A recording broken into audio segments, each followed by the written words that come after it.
So மே 4th வரைக்கும் compulsory எல்லாருமே wait பண்ணணும் நம்ம ரிசல்ட்ஸுக்காக.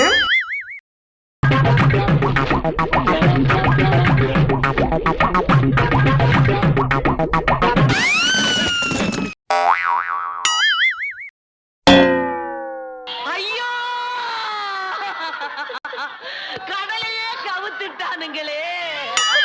ஐயோ ஐயா ஐயா என்ற சாமி.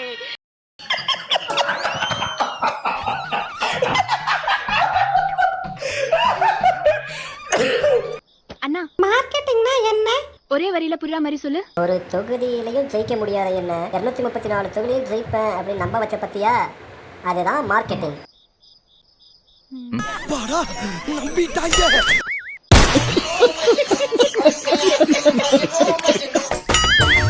ஐயோ, கைப்புள்ள அருவலோட கிளம்பிட்டானே. இன்னைக்கு எத்தனை தலை ஊர்ல போதோ தெரியலையே.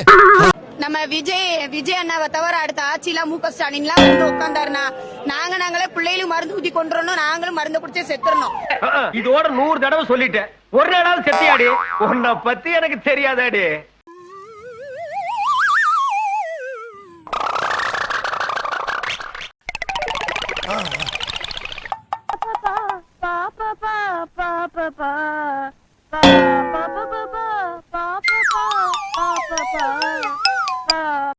ஹாய் ஃப்ரெண்ட்ஸ், நான் உங்க சேலம் பொண்ணு சரண்யா. உங்களுக்கு ஒரு சந்தோஷமான விஷயம் என்னன்னு கேளுங்க. கேள நீ கேள. ஏய் முருகன் நீ கேள. ஏய் நீ கேள. கேளு மச்சி. ஹாய் மக்களே, நம்ம தமிழக வெற்றி கழகம் இந்த எலெக்ஷன்ல 4லிருந்து 10 சீட்ஸ் வரைக்கும் தான் ஜெயிக்கும் அப்படின்னு சொல்லி CNN நியூஸ் 18 அப்படின்றவங்க சர்வே எடுத்து ரிப்போர்ட் பண்ணிருக்காங்க. என்னடா சொன்ன நீ? என்னடா சொன்ன நீ? எக்ஸிஸ்ட் போல்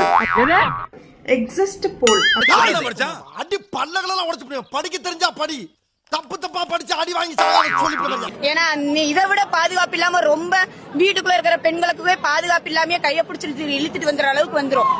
இந்த காரி மூஞ்ச கதையெல்லாம் ஒரு காவிய கதை மாதிரி இங்க வந்து சொல்லி அங்க டைம் வேஸ்ட் பண்ணுகிற போட மரியாதையா. வாய் திறந்து பேச மாட்டே நீ? இல்ல பேசுவேன். இன்னைக்கு வந்து மௌனம் வரதான், யார்ட்டையும் பேசுறது இல்ல. அதனால தயவு செய்து டிவிக்கு ஓட்டு போட்டு நல்லபடியா விஜய் அண்ணாவை ஓட்டு போட்டு நம்ம அரசியல்ல உட்கார வைக்கணும். எல்லாருமே மக்கள் எல்லாமே ஒத்துழைப்பு பண்ணா மட்டும்தான் இது முடியும். அடுத்த தமிழ்நாட்டோட சிஎம்மா விஜய் நம்ம தான் உட்கார வைக்கணும். அடுத்து நம்ம மு.க. ஸ்டாலினை நம்ம எதிர்பார்த்தோம்னா நம்மளுக்கு தான் அது ஆபத்து.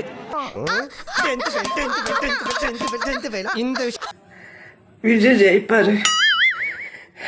நான் வேண்டி தோன்ற சரித்திரம் இல்ல. உனக்கு அடிச்சு பல்ல கிட்டத்தட்ட ஒரு 3 மணி நேரமா ரொம்ப அழுது போராடி என் முருகன் கிட்ட ஒரு வாக்குறுதி கேட்டேன். என்னங்க சுவாமி, போயிட்டு வாங்க. நீங்க போயிட்டு வரும்போது எனக்கு பல்லி மிட்டாய் வாங்கி தரீங்களா? உனக்கு பாச்சா உருண்டையே வாங்கிட்டு வரேன். டாடா சீரியா. சோ கண்டிப்பா கொடுத்துட்டாரு. நான் அதை சத்தியமா எதிர்பார்க்கவே இல்ல. இது ஏதோ காமெடி பேசுறா. சத்தியமா எதிர்பார்க்கவே முடியல. உனக்கு என்ன பிரச்சனை? ஏன் அழுகுற? எனக்கு தெரியாது. உனக்கு மண்டையில பிரச்சனை. ஐயோ அப்படி சொல்லாத. அவ்வளோ அழுகு. எனக்கு மட்டும் நல்லது செய்யறல, இந்த நாட்டுக்கு நீ நல்லது செய்யணும். என்ன மனுஷன், உங்களை மாதிரி மனுஷன்லாம் இருக்கனாலதான் கொஞ்சம் மாற்றி மழை பெய்யுது அப்படின்னு சொல்லி நிக்க அவர்கிட்ட வலியோட நின்னு உத்தரவு வாங்கிட்டேன். அவர் எனக்கு சத்தியமா கொடுத்துட்டாரு. அடி பாவி, இவ்வளவு நாளா உனக்கு உள்ளதான் காலியா இருந்துச்சு, இப்ப வெளியே ஆக்கிட்டியா? இந்த 5 வருடம் நம்ம நாட்டினோட சிஎம் விஜய் அண்ணா அப்படிங்கிறது இதுல எந்த ஒரு மாற்றமுமே கிடையாது. என் முருகன் எனக்கு எப்படி துணை இருக்காரோ அதே மாதிரி இந்த நாட்டுக்கு துணை இருப்பாரு நான் நினைக்கிறேன். எப்படி சிக்கிரிக்கம் பாத்தியாப்பா. கண்டிப்பா டிவிக்கே வெற்றி அடையும். முருகனோட சப்போர்ட் இருக்கு. கீழ் பாக்கத்து போய் உன் கபாலத்துக்கு கரண்ட் வைப்போம்.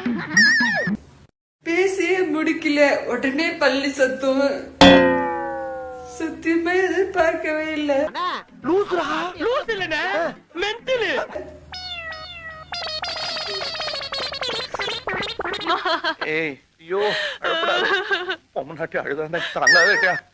உண்மையாவே முருகர் இருக்கிறது உண்மை. லூசு லூசு, ஏன் இப்படி கருப்பத்துற? இந்த நாட்டினோட முதலமைச்சர் டிவிக்கு வாழ்க. என்ன சொன்ன? இந்த நாட்டினோட முதலமைச்சர் டிவிக்கு வாழ்க. இவன் சரியான பைத்தியம் இல்ல, சரியாகாத பைத்தியம்டா. இது ஒண்ணு போதும், என்னோட கஷ்டத்துக்கு இது ஒண்ணு போதும். என்ன கொடுமை சரவணன். Thank you so much. சத்தியமா என்ன சொல்றேன்னு தெரியல முருகா. இன்னும் போலையா? பாமாவளையா பார்த்துட்டு வெற்றி அடைஞ்சோடனே நான் உன்னை தேடி வரேன். நான் என்ன சொல்ல வரேன்னா, அதாவது எலெக்ஷன் முடிஞ்சதுக்கு அப்புறம் சர்வே எடுத்து ரிப்போர்ட் பண்ணியிருக்காங்க. சேம் அதே மாதிரி இவங்க பண்ணியிருக்கிறது லோவஸ்ட். ரொம்ப ஹையஸ்டா யார் பண்ணியிருக்காங்கன்னா ஆக்சிஸ் மை இந்தியா அப்படின்றவங்க 80ல இருந்து 120 சீட்ஸ் வரைக்கும் தமிழக வெற்றி கழகம் ஜெயிக்கும், ஜெயிக்கிறதுக்கு நிறைய சான்சஸ் இருக்குன்னு சொல்லியிருக்காங்க. நினைக்காதீங்க, கிஃப்டை வச்சுக்கோங்க. இந்தாங்க. வேணாம். அட வச்சுக்கோங்க சார். வேணாம். அட வச்சுக்கோங்க சார். வேணாம். ஓஹோ, புரிஞ்சுக்க மாட்டேன்றீங்களப்பா. நம்ம தளபதி சிஎம் ஆகுறதுக்கு நிறைய வாய்ப்பு இருக்குன்னு சொல்லியிருக்காங்க. பாவங்க அந்த பொண்ணு ரொம்ப அபராணியா இருக்கு. நானும் என்னென்னமோ புழுவுறேங்க, லூசு கூட நம்பாதுங்க. ஆனா அவன் நம்பிட்டாங்க. யாரு என்ன சொன்னாலும் நம்புறாங்க. விஜய் வந்தா நல்லா இருக்கும்பா. அப்படி அப்படி அப்படி அப்படி அப்படி அவருக்கு எதுவுமே தெரியலன்னா கூட அவர் பின்னாடி இருக்கிற எல்லாருமே படிச்ச ஐஏஎஸ் ஆஃபீஸர்ஸ்.